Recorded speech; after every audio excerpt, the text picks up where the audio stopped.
Maligayang Pasko. Merry Christmas, everyone. Malamig kasi. Hindi talaga ako nakagawa ng kahapon kasi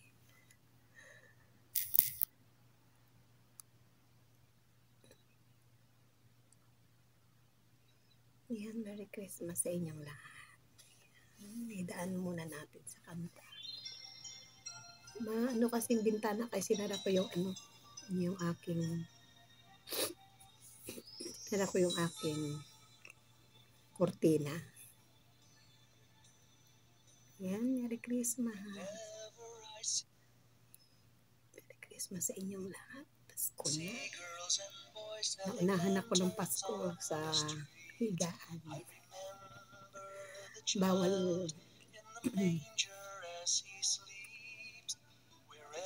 Bawal magkasakit sa aming mga OFW.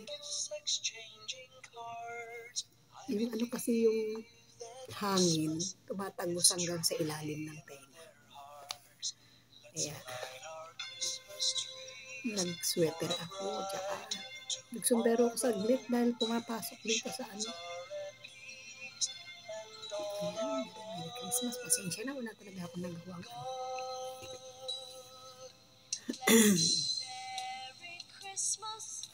Merry Christmas, everyone.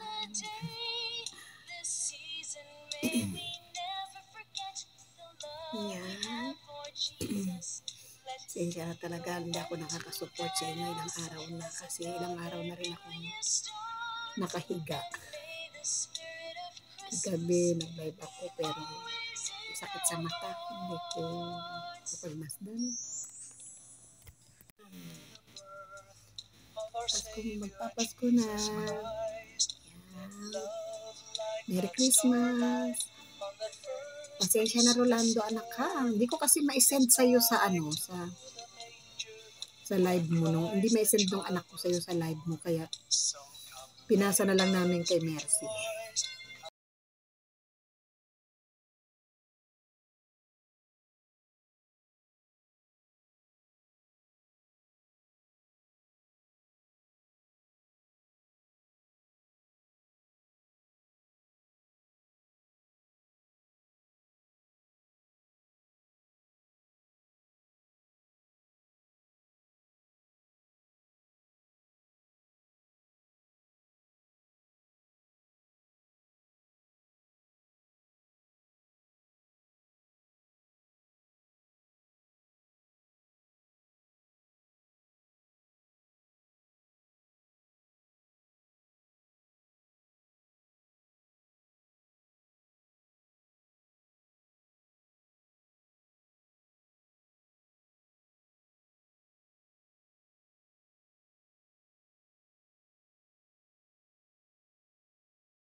Pasensya na kayo ha.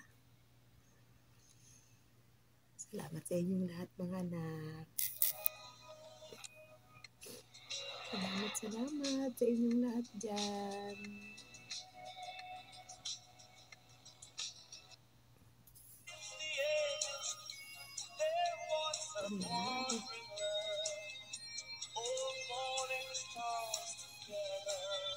Pasensya na mga anak ha.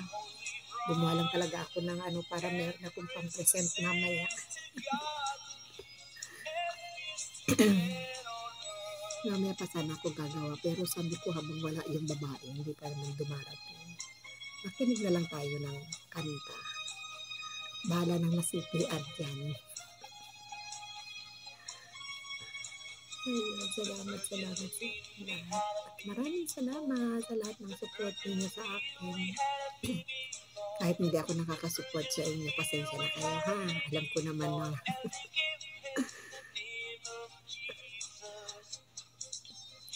tsaka mahirap kasi lalo na ngayon pag nandito sila yung bata kasi aga nagigising.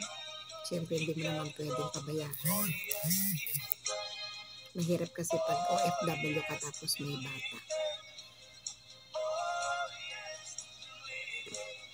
Tsaka mamaya din kasi pupunta ako sa optical, patignan ko rin yung mata ko.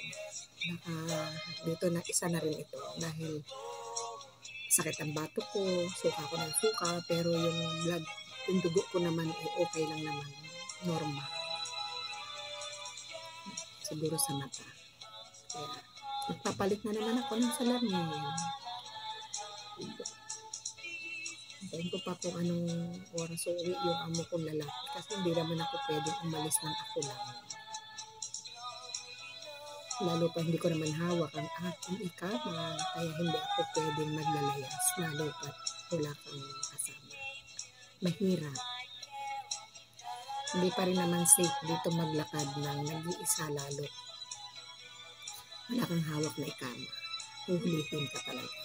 Sometimes may naninita, sometimes naman wala. Pero mas the best yung lalakad ka ng may hawak kang ID. Merry Christmas! Wala pa yung bata, hinihintay ko yung nain. Merry Christmas, everyone!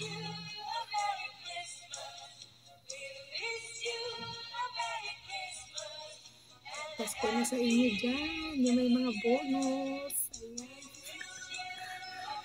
Ayan. Salamat.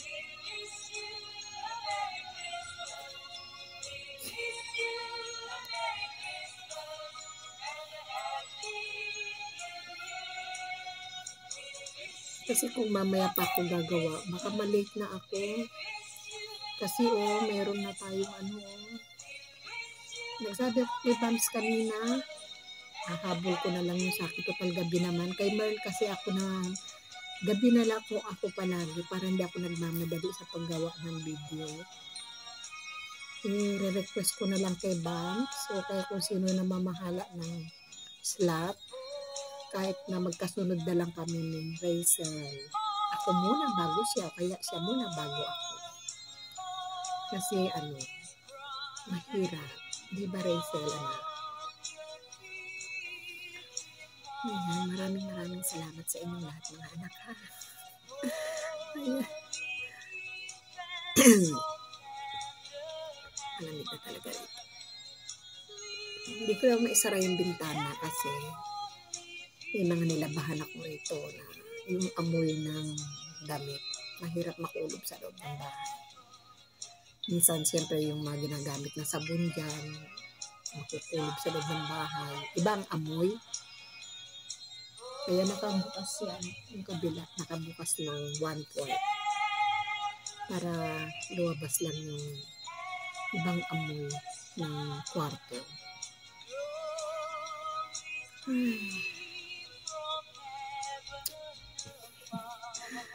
Salamat sa inyong lahat. Pasensya na kayo talaga.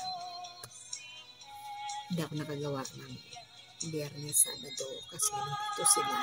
Dalawa, yaya dito, yaya doon. Kaya isa pa yun na nagkasakit ako yung sa sobrang lamig. Sama ka doon. Kahit pa sabihin mo naka-jacket ka paglabas, naka-abaya ka. Yung masisinghot mong hangin. Iba kasi parang singaw ng rep yung lumalabas doon, yung sasalubong sa'yo. Talagang malamig. Kasi mga susunod na araw, parang na yan, pressure na yan. Kaya maraming salamat sa inyo mga anak at salamat sa mga support ninyo kay nanay. Sana kayo magsawa, ha? Sana kayo magsawa sa panonood sa akin at sa pagtsatsaga nyo sa akin. Pasensya na kayo, siyempre kay Masa Ewan, pasensya ka na, ha? Minsan di rin ako nakakarating sa mga live. Pasensya ka na. Pasensya, unawain nyo na lang ako. Kasi siyempre, hindi lang ako OFW. Hindi ko naman hawak palagi yung oras ko, lalo pag kay bata kasi. Hirap yung tansyahin yung mga bata. Kasi minsan pinakikailaman yung cellphone, minsan kinukuha. Kaya ganun ang ginagawa niya. Kaya minsan pinapatay ko. Minsan nag-hi-hi siya dyan kahit hindi naman niya nakikita yung tao. Hi, gano'n siya. Tsaka may mga bata kasi malalaki na, minsan papasok sa loob ng kwarto. Minsan, what is that? Ganun sila. Ay, hindi naman nila alam kasi na naggaganito. Ay, ayoko rin. Gusto ko yung mga ginagawa ko maging private sa kanila. Ayoko kasi ng pakialaman o ano pa man, diba? Ako kasi yung taong hindi showy sa kanila. Hindi ako yung taong ganito. Hindi ako ganun. Gusto ko pag trabaho ko, wag nilang pakikita. Ganun kasi ako. Ganun ako sa buhay ko, kahit sa mga anak ko, ganun ako. Huwag yung pakialaman ng hindi inyo, para hindi ko pakialaman ang hindi sa inyo, ang hindi sa akin. Ganun ako sa kanila. Kaya mga anak ko, alam nila yan. Hindi kasi kami showing mag-iina. Yung pagmamahal namin, sa amin na lang yun. Hindi namin pinakikita sa tao dahil ayaw namin maging plastic sa iba, di ba? Ganun kami magkakapatid. Kahit kami magkakapatid, hindi kami showy.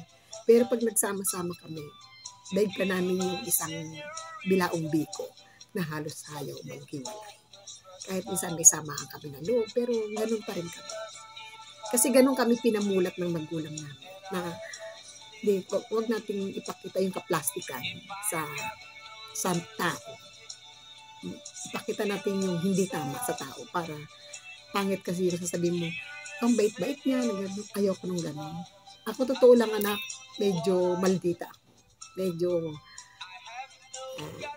may ugali akong ginagamit ko lang yung mata ko, nakikiramdam. Ganun kasi ako. Pag nakikita ko yung taong totoo, at totoong nakikisama, ganun ko naman din ibinabalik yung pagmamahal. Kaya pasensya na kayo sa akin mga anak. Minsan, di ako kumikibo sa live ninyo. Minsan nanonood lang ako. Minsan nakikinig lang ako.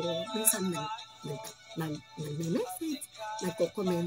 Ganun lang si nanay. Kasi alam ko naman na lagi ninyong uunawain ako bilang nanay. Oo nga, minsan may pagkakamali din. Pasensya na kayo. Kaya salamat sa pang-unawa niyo sa akin. Maraming salamat sa lahat-lahat. Ayan, iiyak na naman ako. Kay Elsa, maraming salamat anak sa pagmamahal. Kay Merl, kay Ana, minsan ko lang din nadadalaw. Kay Mami Yen, pasensya ka na anak. Ayan, sa Pipo Yatters, maraming salamat sa inyo. Sa ating bahay kulitan, syempre, maraming salamat. Sa inyong lahat, sa lahat-lahat, admin, member, at syempre kay Master Worm na ating tawag. At sa team bahay, sa Team One Lab, maraming salamat, kay Boys, at kay Kichilentes, at syempre kay RMG, maraming salamat, kay Jensen, sa team bahay kulitan, sa team Gapangan, maraming salamat. At syempre kay Jen Corsada, hindi nagbabago kay nanay, until now, 2019 until now, nandiyan ka pa rin. Thank you na. Merry Christmas. Ayoko umiyak. Bye-bye po. Ingat. Sa inyong lahat. Sa lahat ng admin, founders, member, maraming salamat sa pagmamahal. Thank you.